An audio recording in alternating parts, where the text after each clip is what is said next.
তারপরে আমরা কিন্তু বহুদিন ধরে ট্রাই করে হ্যাঁ, গিয়েছি ফ্রি করার জন্য, কিন্তু একটা পর্যায়ে চিন্তা করলাম যে এটা অনেক বেশি হয়ে যাচ্ছে, আর মানে লসের পরিমাণটা লসের বাড়ছে, কারণ বিজনেসে একটা পর্যায়ে তুমি চেষ্টা করবে প্রফিট ম্যাক্সিমাইজ করার জন্য, অবভিয়াসলি। অন আদার হ্যান্ড অথবা আমি লসটা মানে মিনিমাইজ করার জন্য। সমান, সমান হলে হয়তো আমি চেষ্টা করব হ্যাঁ, যে চালিয়ে যাওয়ার। এক পর্যায়ে সেটা সম্ভব হচ্ছিল না। তো এটা তুমি কতদিন নিবা? ১ মাস, ২ মাস, ৩ মাস? রেস্টুরেন্ট সেটাই। ব্যবসার ব্যাপারে একটা হচ্ছে কি, একটা কথা বলে, ঠিক মতো যদি চালাতে না পারো, হুম, এটা হচ্ছে একটা জাহাজ চালানোর মতো, মানে একটা জাহাজ পোষার মতো অবস্থা। জাহাজ কিন্তু খুব এক্সপেন্সিভ একটা sure. ব্যাপার। ঠিক আছে? সো রেস্টুরেন্ট যারা বিজনেস করতে চায় ওদের জন্য আমার একটা ছোট একটা সাজেশন, কেউ যদি রেস্টুরেন্টে বিজনেস করতে চায়, তারা যেন অবশ্যই, অবশ্যই খুব ভালো মতন পড়াশোনা করে আসে।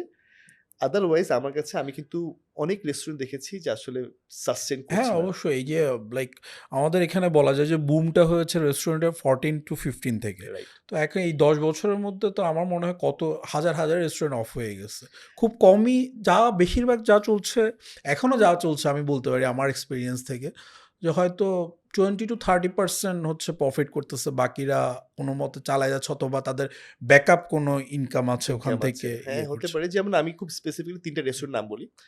২০১৪ সালে বারকোড ওপেন হয়েছে। জি। বারকোড এখন মানে ওরা এখন সবচেয়ে ভালো অবস্থায়, তারা সেটার জন্য তো মঞ্জু ভাইকে অনেক পরিমাণ বার্ন করতে অনেক হয়েছে। পরিমাণ, এখন এসে উনি হ্যাঁ, হ্যাঁ, উনি জি, উনি জি, প্রচুর কষ্ট করেছে, জি, প্রচুর সময় দিয়েছে আজকে এই অবস্থায় নিয়ে জি। আসার পিছনে। আরেকটা রেস্টুরেন্ট হচ্ছে সাদিয়াস কিচেন। হ্যাঁ, হি ইজ, মানে দে আর ডুইং গুড। জি। ওটার ওনারও আমার খুব ক্লোজ, মানে স্কুলের বড় ভাই। আ আগ্রাবাদে আছে ফাইয়াজ, ওরিয়েন্ট, ফাইয়াজ ভাইয়ের যে রেস্টুরেন্টটা আছে, লেমন গ্রাস। লেমন গ্রাস, জি। সেটাও ভালো করছে। এই ধরনের ২-৪-৫ টা গুটি কয়েক রেস্টুরেন্ট ছাড়া কিন্তু তুমি দেখবা যে খুব রেস্টুরেন্ট কিন্তু সেটাই খুব বলছি, ভালো ক্লোজ করছে হচ্ছে, না। ওপেন করছে। ওপেন করছে। আমারটা শুধু বলি, ১৪ সালে ওপেন করেছি, ১৭ সালে বন্ধ করেছি। এই সময়ের মধ্যে ১৫০ রেস্টুরেন্ট ওপেন হয়েছে, বন্ধ হয়েছে। 150 রেস্টুরেন্টস। সো এইটা, এই জায়গাটা আসলে ইনভেস্টমেন্টটা আসলে একটু মানে বুঝে শুনে ট্রিকি। করাটা দরকার।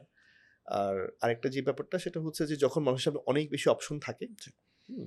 তখন আমার কাছে যেটা মনে হয় যে এই জায়গাটা যদি তুমি, আ কাস্টমার কিন্তু তখন ফ্লোট করছে। তুমি ফিক্সড কাস্টমার তোমার কাছে রাখাটা একটু ডিফিকাল্ট হবে তখন। আর ঠিক আছে? এটা খাবারের ব্যাপার, মানুষের চয়েস চেঞ্জ হচ্ছে। চয়েস চেঞ্জ হচ্ছে, তার ইয়ে আর করছে। আমার আরেকটা যেটা মনে হয় যে মেলাঞ্জ অথবা মেলাঞ্জের মতো রেস্টুরেন্ট এখন দিলে যতটুকু চলবে, তখন চলাটা একটু টাফ ছিল।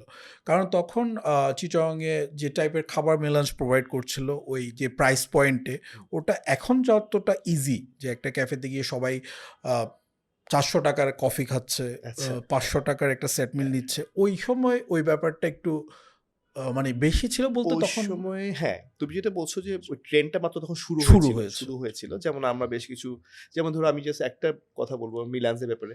প্ল্যাটার, জি। ওটা মিলান্স কিন্তু ১ম এ চিটাগাং এ আমরা শুরু করেছিলাম।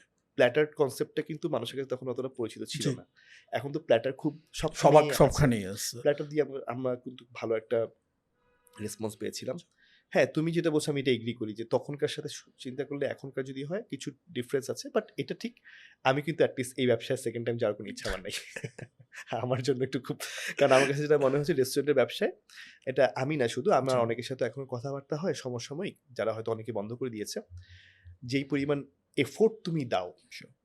আউটপুটটা কিন্তু আ এটার সাথে আসলে মানে এক্সপেক্টেড আউটপুটটা আর এখন ডিফিকাল্ট। ব্যাপারটা এরকম হয়ে গেছে, ইটস মানে যে পুরাটা নিজের এফোর্ট এর উপরে ডিপেন্ড করছে না। এখন আমি যতটুকু দেখছি মানে যে হিসেবে ওপেন হচ্ছে এত বেশি হয়ে গেছে আর মানুষের চয়েস এত বেশি মুভ করছে, বাট রাইট। একটু লাকেরও ব্যাপার হয়ে গেছে যে পছন্দ করে থাকলে কারণ আপনি ঠিক আছে ব্র্যান্ড মানুষ পছন্দ করছে, কিন্তু ব্র্যান্ডটা বানানোর টাইম পর্যন্ত তো আমাকে সার্ভাইভ করতে সারভাইভ হবে। আমি করতে যদি হবে। হ্যাঁ, শুধু রেস্টুরেন্ট বিজনেসই করি তো রাইট। ৩ বছর পরে আমার একটা প্রপার ব্র্যান্ড হবে, মানুষ আমাকে লাইক টেক আউটের মতো নামেই চিনবে, তখন রাইট, খাবে। তো ওই এক্সাক্টলি। 3 বছর তো আমাকে সার্ভাইভ করতে সারভাইভ হবে। করতে হবে ওই তোমাকে। এখন ব্যাপারটা ওইটাও একটা ব্যাপার। তো এই প্রত্যেকটা ব্যাপার আসলে স্টাডি করেই আমি মনে করি আরকি যে ইনভেস্টমেন্টে নামাটা ওয়াইজ। কারণ রেস্টুরেন্ট ব্যবসাটা এখন আসলে খুব কমই। ইনফেক্ট ঢাকা আমি দেখেছি অনেক রেস্টুরেন্ট কিন্তু সারভাইভ করতে পারছে না। হ্যাঁ? মানে চিটাং তো বলছি, আমরা তো জি, চিটাং জি। নিয়ে কথা বলছি।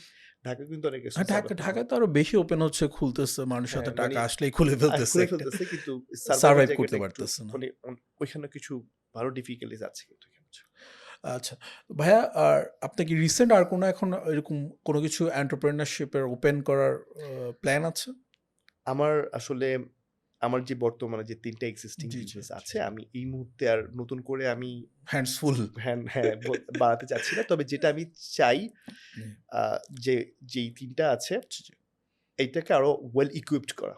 এক্সপ্যান্ড করার এক্সপ্যান্ড বলতে হ্যাঁ, মানে আমি হয়তো দেখাচ্ছি আমি হয়তো চিটাং ঢাকায় বিজনেস করছি স্থানাঙ্ক, মেবি হয়তো অন্য একটা জেলায় যেতে পারে বা ঢাকায় আরো বড় পরিসরে বড় করবো পরিসরে হয়তো বা এই করবো। ধরনের।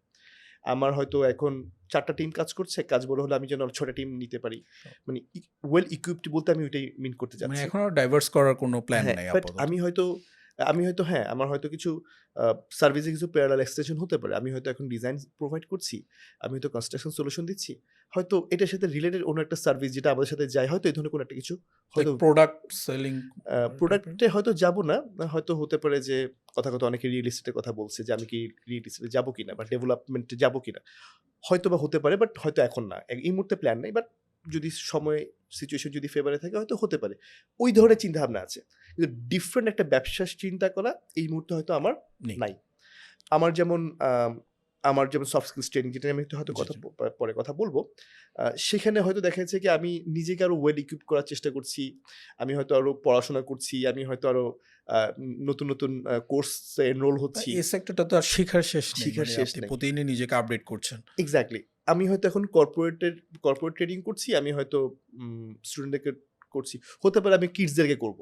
Sure. হয়তো প্যারালাল কিছু এক্সটেনশন হবে, কিন্তু এক্সিস্টিং বিজনেস যেগুলো আছে সেখান থেকে ফিল্ড এই চেঞ্জের মুহূর্তে এখন আমার আসলে বাড়ানোর তেমন কোনো প্ল্যান এই মুহূর্তে নেই। ভাইয়ার থিঙ্কিং অ্যান্ড ক্যারিয়ার বড় একটা পার্ট হচ্ছে সফট স্কিলস। হ্যাঁ, তো আমরা সফট স্কিলস ব্যাপারটা যদি আমাদেরকে একটু সংক্ষেপে বলতেন যে আচ্ছা। তুমি তো বিজনেস করছো। এসব। তোমার সামনে ধরো ২ জন ক্যান্ডিডেট বসে আছে। একজন তার খুব হাই সিজিপিএ। আরেকজন তার সিজিপিএ মাঝারি সিজিপিএ। যার হাই সিজিপিএ তুমি দেখছো সে খুব একটা কনফিডেন্ট নন। তার কমিউনিকেশন হয়তো অতটা স্ট্রং না। তার পাবলিক স্পিকিং, তার প্রেজেন্টেশন হয়তো অতটা তোমার কাছে হয়তো খুব মানে তোমাকে খুব একটা করতে পারছে না, কনভিন্স করতে ইমপ্রেস পারছে করতে না, পারছে ইমপ্রেস না। করতে পারছে না। ঠিক আছে? আরেকজন যার হয়তো সিজিপিএ একটু কম, কিন্তু তার হয়তো কমিউনিকেশন খুব ভালো। সে খুবই কনফিডেন্ট। তোমার কথাবার্তা শুনে মনে হচ্ছে যে সে পারবে। হ্যাঁ? ওর মধ্যে ওর কনফিডেন্স দেখে তুমি কনফিডেন্ট। তুমি কাকে চুজ করবা? যে একটু CGPA com but confident. Exactly. এর মানে কিন্তু এই না যে আমি বলছি সিজিপিএ কম বেশি কথা বলছি না। না, জাস্ট একটা সেটা এক্সাম্পল দিলাম যে তোমার সামনে ২ জন আছে। একজনের সিজিপিএ একটু কম হলেও সে অন্য দিক দিয়ে আগায় আছে। সফট স্কিলস এর জায়গাটা হচ্ছে মূলত ওইখানেই। আমি যদি সফট স্কিলসকে একটু ইলাবোরেট করে বলি, কমিউনিকেশন স্কিল একটা সফট স্কিলস এর মধ্যে পড়ে। It's a package I would say. হ্যাঁ? মানে প্যাকেজ বলতে পুরো সেটটাকে আমি যদি একটা প্যাকেজ বলি, communication, public speaking, leadership, emotional intelligence, stress management. তুমি প্রায় দেখো না অনেক সময় বলে যে ক্যান্ডিডেটের কিন্তু খুব প্রেশারে কাজ করতে পারতে হবে। তার মানে যে স্ট্রেস ভালো ম্যানেজ করতে পারে। আচ্ছা।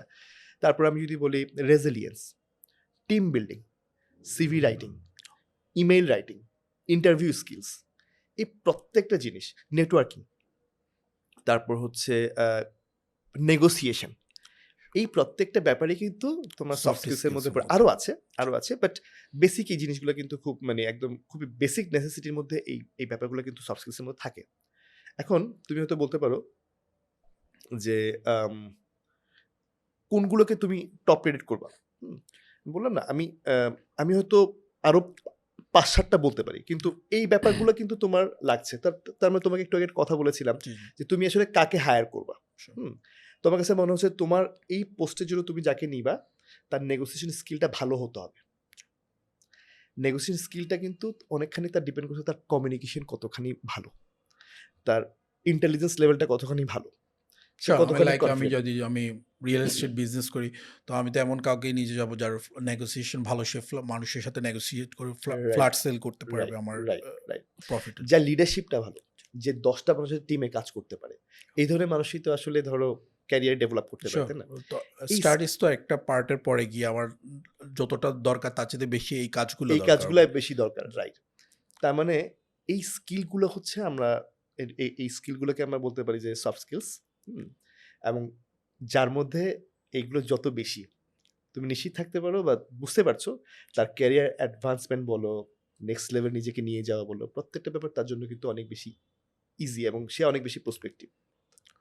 সেক্ষেত্রে ভাই বলা যায় যে soft skills in today's world পড়ালেখা দরকার, বাট সফট স্কিলস তার চেয়ে বেশি দরকার। অবশ্যই দরকার। কিন্তু আমরা যেরকম আমাদের স্টাডি ম্যাটার বলেন, ভার্সিটি ইয়েতে বলেন, এটাকে তো সেভাবে গুরুত্ব দেওয়া হচ্ছে না। হ্যাঁ, গুরুত্ব দেওয়া হচ্ছে না আ ঠিক আমি হয়তো পুরোপুরি তোমার সাথে আমি হয়তো একমত হতে পারছি না। কিছু, কিছু ইউনিভার্সিটি এখন কাজ করছে। জি। যেমন ইস্ট ডেল্টা ইউনিভার্সিটি কাজ করছে। আচ্ছা। আমি চিটাগাং এর কথাই জি, বলছি। জি। আমি নিজে তো একটা ইউনিভার্সিটিতে আপনি পড়াই। সিআইইউতে হ্যাঁ, আছেন চিটাগাং এডুকেশন ইন্ডিপেন্ডেন্ট ইউনিভার্সিটিতে পড়াই। আমি যে কোর্সটা পড়ি সেটার নাম হচ্ছে এমপ্লয়াবিলিটি স্কিলস আচ্ছা। স্ল্যাশ